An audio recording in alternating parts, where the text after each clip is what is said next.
Welcome to FISM News. I'm Samuel Case. And I'm Renata Kiss. And tonight, the House rejects House Speaker Mike Johnson's funding bill. Meanwhile, the U.S. urges Israel to de-escalate with Hezbollah. And the FBI disrupts a massive Chinese cyber attack.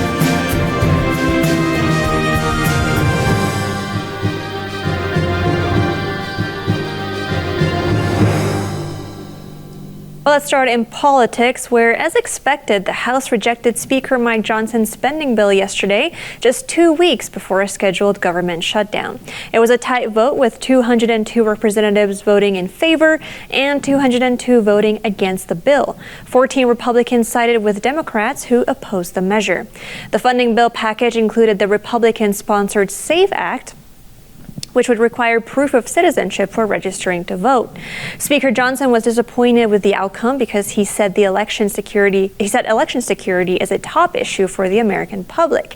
However, he remains optimistic, saying that the bill will pass with the help of his GOP colleagues. 206 cities across 39 states so far, without exception, Sean, in every venue, everywhere. When we go to audience questions, the first or second question is about election security. So the bill tonight would have accomplished both those objectives. We would have funded the government and secured the election. And I'm very disappointed it didn't pass. We ran the right play. We came a little bit short of the goal line. So now we'll go back to the playbook. We'll draw it up. We're already hearing good ideas from our members. And we got time to fix this, and we'll get it done. And that vote comes the same exact day as shocking new testimony on the border crisis, as yesterday the House Homeland Security Committee published a new report on the border highlighting a nearly 300% increase in illegal border crossings during Biden's time in office. Some of the most alarming testimony came from a man by the name of Aaron Heitke. He was the former chief patrol agent for the San Diego sector under President Biden. Here's some of his testimony. Sectors were ordered to take in and process all the illegal aliens encountered on the border. The Border Patrol saw groups of hundreds and thousands coming into the United States and turning themselves in. These numbers pulled 80, 90, sometimes 100% of the agents on duty away from the border. Border Patrol zones across Texas, Arizona, and California had no agent presence for weeks and months at a time. Those who did not want to be caught could simply walk in. We have no idea who and what entered our country over this time. Now, even more shocking than his report that certain sections of the border were left completely unmanned is his allegation that he was told to keep migrants away from the media because it was a bad look for the White House. Groups were coming in to turn themselves over faster than we could keep up. We only had so much space. We keep people within our stations. There's no other place to put them in while they're being processed.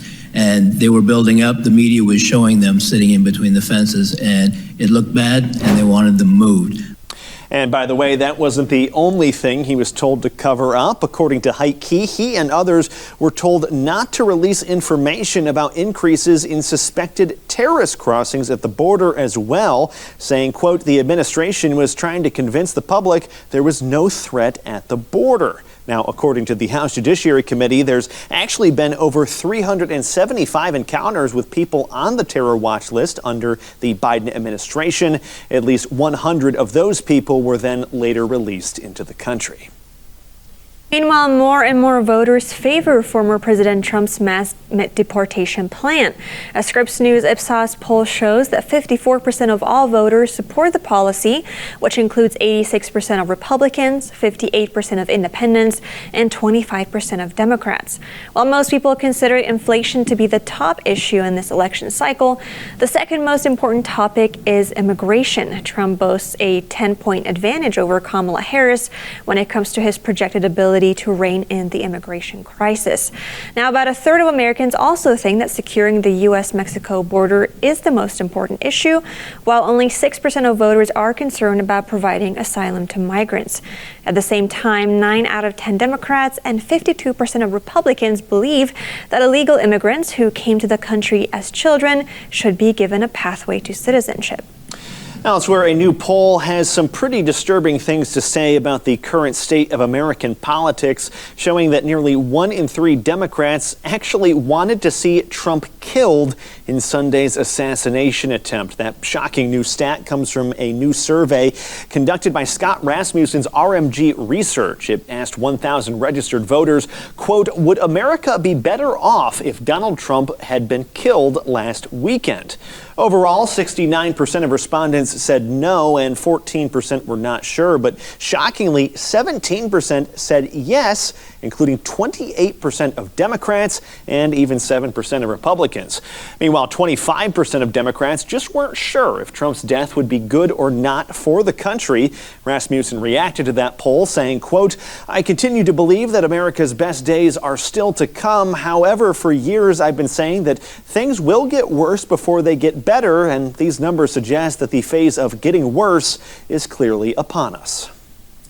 At the same time, the FBI says it's fully committed to investigating the 2 assassination attempts against Trump. FBI Director Christopher Wray said in a speech at the Aspen Institute Cybersecurity Summit yesterday that he is using the full force of his department to get to the bottom of the situation. At this point, what I can say is that we have dedicated the full force of the FBI to this investigation, and that runs the gamut from criminal to national security resources, from tactical support to evidence response teams, from forensic scientists to operational technology personnel, and I could go on. Together, we're working around the clock to investigate this. Wray's announcement comes as multiple federal and state law enforcement are looking into Sunday's incident. Earlier this week, Democrat Senator Richard Blumenthal expressed frustration with the Department of Homeland Security, saying that the department wasn't cooperating with congressional investigations. And before we go to a break, let's get a quick update on the state of the election, where it looks like most Americans still are not thrilled with their current choices for the upcoming presidential election. A new Gallup poll shows that both Donald Trump and Kamala Harris are underwater in their favorability ratings, though Trump does have a slight advantage. Right now, Trump has a favorability score of 46% compared to Harris's 44%, leaving Trump with a score of -7 and Harris with -10. Gallup notes that both candidates, however, do enjoy nearly unanimous positive ratings from their own parties. All right, and up next, the U.S. continues to urge Israel to de-escalate with Hezbollah following yesterday's walkie-talkie attack. The details on that and more after this. Are you tired of the chaos? There are a lot of things that make noise, but only a few that truly matter. As a parent, I want to leave something that will last for a long time. You invest $300 a month increase on slowly big by the time you're retired. Not just an inheritance of money, but a legacy of godly values. Here at Financial Issues, we want to help you grow your money, but our main goal is to help you honor God with the money that He's given you. Invest your money in a God-honoring way. Go to financialissues.org. It was sobbing. It was a cry for prayer for God. I'm so sorry, please. So I got on the internet and I just started seeing like abortion pill reversal, and I found a hotline number. We're gonna get this started. It's gonna seem like a lot, but it's gonna be so fast, and it's because you only have a certain amount of time left. It's gonna be okay. We got this. We're gonna try to fix this for you and make sure you know you're good and the baby's good. Don't worry. And when I came here, my heart was so warm. Other than Planned Parenthood, where I was very cold and I was lost, and I just felt like I could have been, it was just terrible. And to know that Compass Care could tell me something different and get reverse a medication like that, that's amazing. That somebody would go as hard as if it was their children to make sure your child is going to be alive and stay safe. So I want a lot of people to know it's possible. You can save your baby. You can reverse that abortion.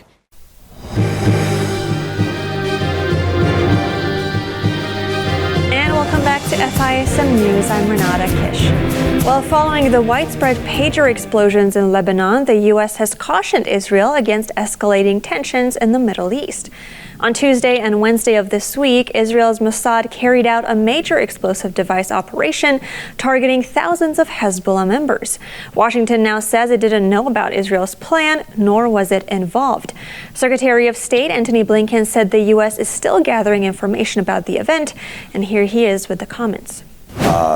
Broadly speaking, we've been very clear, and we remain very clear, about the importance of all parties avoiding any steps that could further escalate the conflict that we're trying to resolve in Gaza, to see it spread to other fronts. It's clearly not in the interest of anyone involved to see that happen.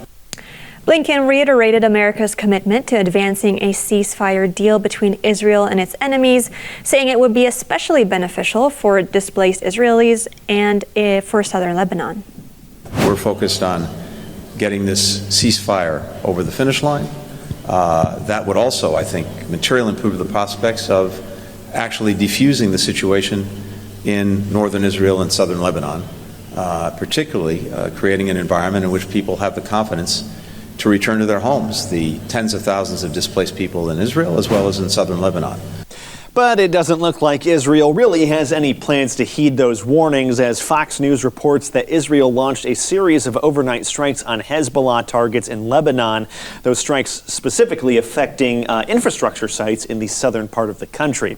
Following the attack, the IDF released a statement saying, quote, "The IDF will continue to operate against the threat of the Hezbollah terrorist organization in order to defend the state of Israel." Meanwhile, Israel's chief of the general staff has reportedly, quote, completed approval of plans for the northern arena. That would be Lebanon and Hezbollah in what the IDF and its officials are calling the new phase of the war. Meanwhile, the Biden administration is asking Ukraine to be more transparent about why it needs permission to conduct long-range strikes in Russia with U.S. weapons. The request comes as President Biden plans to meet with Ukrainian President Volodymyr Zelensky next week. According to AP News, U.S. officials aren't sold on the country's need when Ukraine has long-range drones. And those drones took out a Russian military warehouse on Tuesday that was 300 miles from the border. But the U.S. faces increasing pressure from allies to loosen restrictions. The Netherlands and Czech Republic have both voiced support for Ukraine to defend itself as it chooses. British Prime Minister Keir Starmer says talks will continue next week at the UN General Assembly.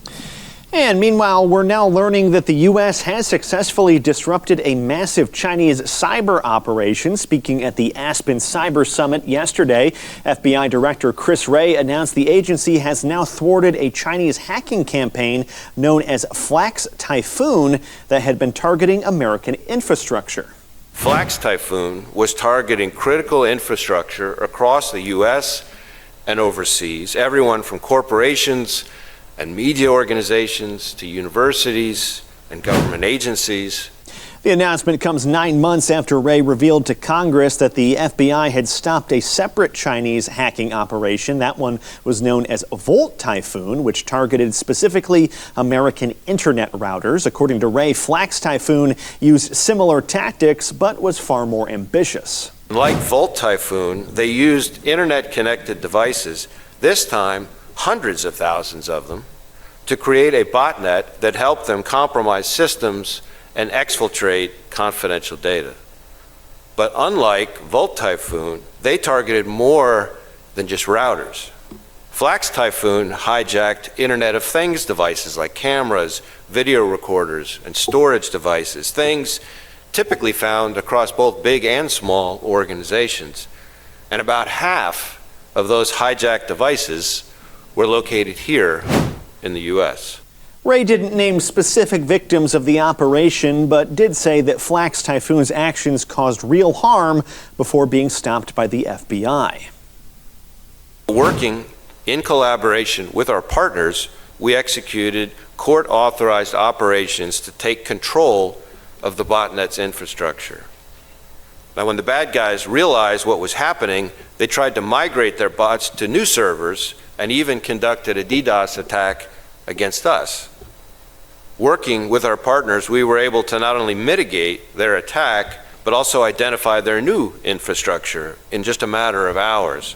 At that point, as we began pivoting to their new servers, we think the bad guys finally realized that it was the FBI and our partners that they were up against. And with that realization, they essentially burned down their new infrastructure and abandoned their botnet. Ray said the FBI has since removed malware from thousands of infected devices. At the same time, China announced yesterday that Beijing will sanction U.S. companies that sell weapons to Taiwan. Chinese state media said it was a decision of the country's foreign ministry, though it did not elaborate on which companies would be affected. AP News reports that Taiwan is currently waiting on F-16 fighter jets, Abrams tanks, and a variety of missiles from the U.S. China has been threatening Taiwan with taking away its de facto independence and grafting it into the mainland, especially since the Ukraine war started. The island nation has strongly rejected China's plan and is relying on the U.S. for support. Now, although the U.S. doesn't have official diplomatic ties with Taiwan, it is legally obligated to protect the nation, and it's also in the interest of the U.S. to do so. And finally, Western countries are now finally sanctioning Iranian officials for cracking down on protests following the death of Mahsa Amini a few years ago. The U.S., Canada, and Australia sanctioned a dozen officials, saying they killed or detained protesters from 2019 to 2022. They're also accused of arresting journalists. The sanctions come 2 years after the 22-year-old Amini died after being arrested for improperly wearing her hijab. Authorities suppressed the ensuing nationwide protests, killing more than 500 people and arresting hundreds of others, according to the UN. All right, and with that, we have plenty more news coming up next. We'll be right back after a moment in history with Seth Udinsky.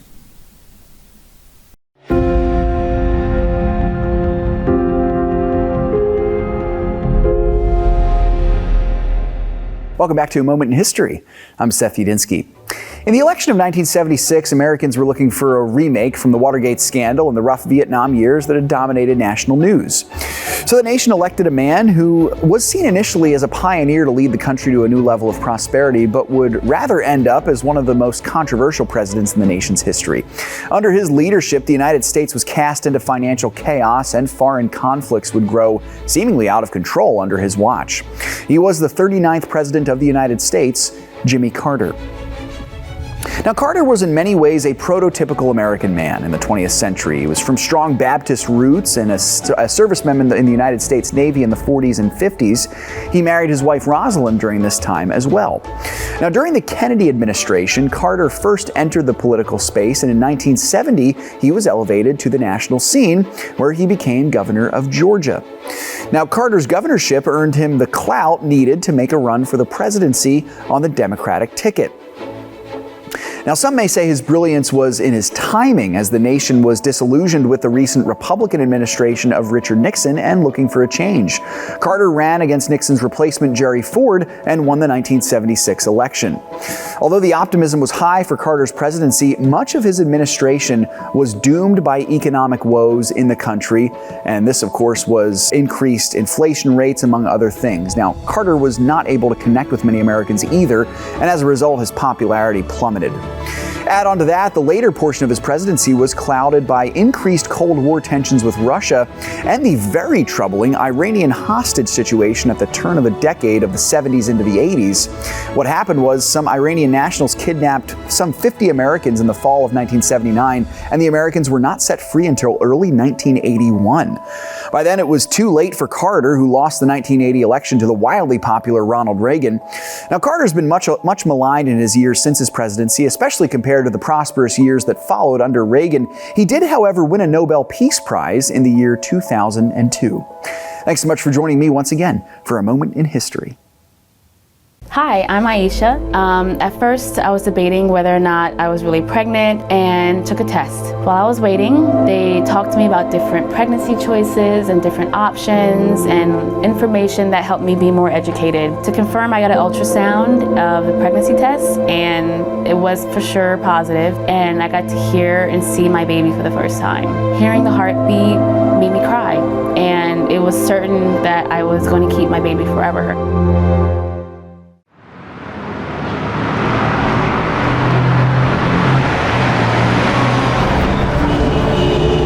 Navigating through investment options can be challenging, especially when you're determined to uphold your God-given values. Every dollar you invest is a vote for the world that you want to live in. Let your values guide your investment decisions and help to shape the culture in which we live. Become a beacon of light and pave the way with biblically responsible investing. Timothy Plan, where faith and finance collide.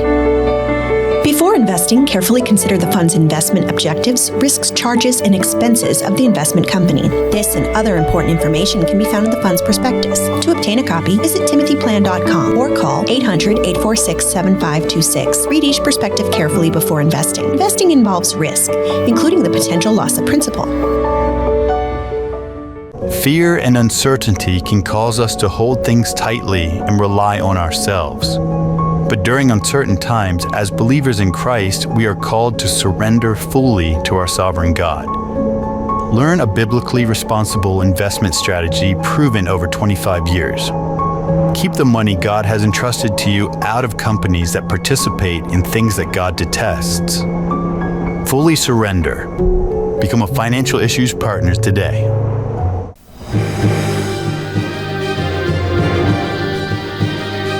Welcome back to FISM News. Once again, I'm Renata Kiss.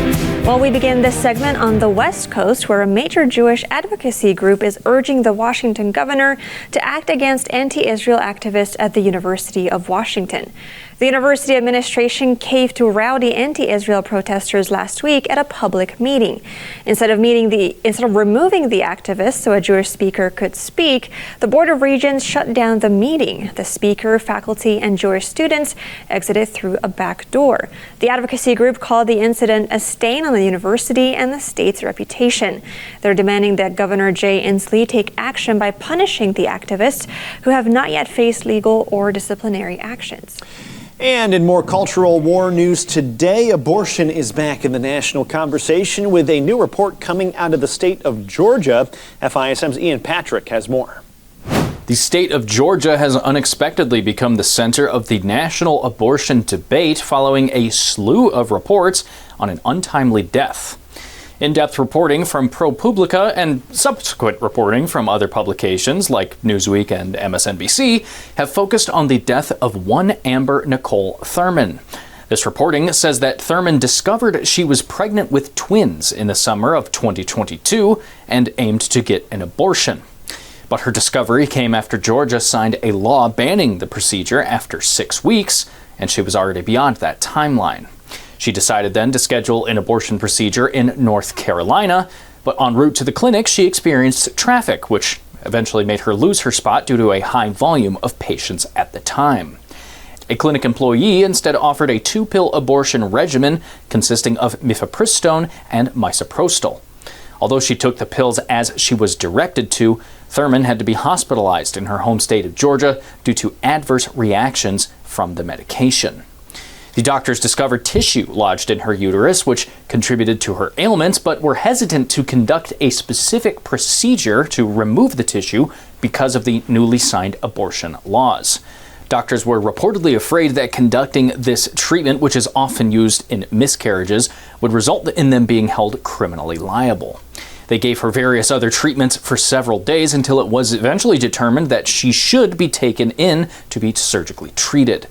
And it was unfortunately during that surgery that Thurman's heart reportedly stopped. Tragically, Thurman did leave behind her only son in her untimely death. Now, according to ProPublica, Thurman's death was deemed to be preventable, but still ended up occurring because of Georgia's laws prohibiting most abortions after 6 weeks. And that conclusion has been specifically used by other Democrats to decry pro-life legislation in Georgia and beyond. For example, Georgia Senator Reverend Raphael Warnock cited this report, saying abortion bans have fatal consequences. Even Vice President Kamala Harris cited the case during her interview with the National Association of Black Journalists.